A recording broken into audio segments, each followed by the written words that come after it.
Tsaka kami sa suba. Trip lang ka mga bata dyan mag-agto. Ayan. First time naman dyan nag-agtuliwan sa kalawid-lawid nga kang mga binagyo nga nag-aragi. Tsaka kami nag-enjoy. Nag-unwind.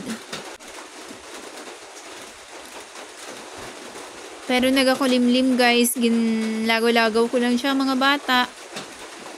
Para nga maka-enjoy man. Ayan. Sanda naglagsanay. Ako nagkakaan ako tinapay.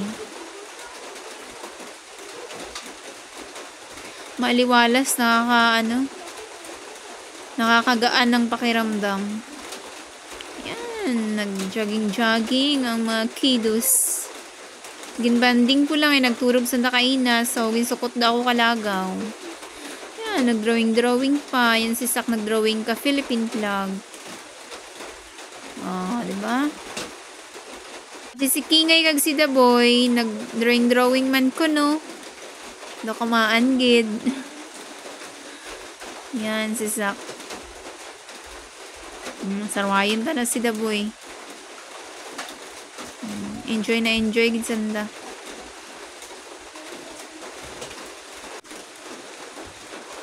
Drawing man kano si ako. Char. Wala lang, paliwaliwa lang. Pero nagakulimlimer na. Saglit lang naman kami dyan sa suba.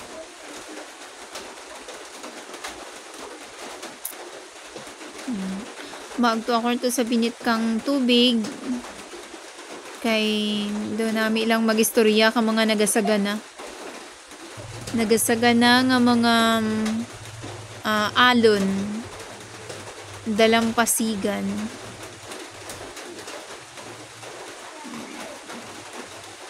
Ayan ako.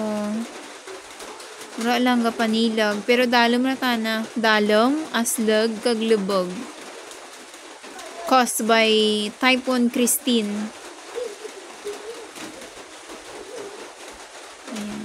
Mapurot ko na ako kabato. Masabi-sabi ka tubig. Darahugas. Kamapurot ka bato. Kagmag.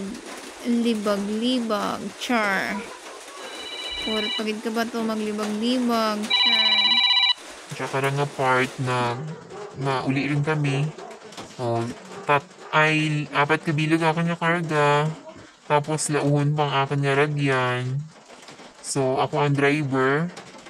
May sa front seat na bata. Tapos 3 ang karga sa likod plus ako. So the total of 5. Amurang ragyan. Amor dyan ka dapat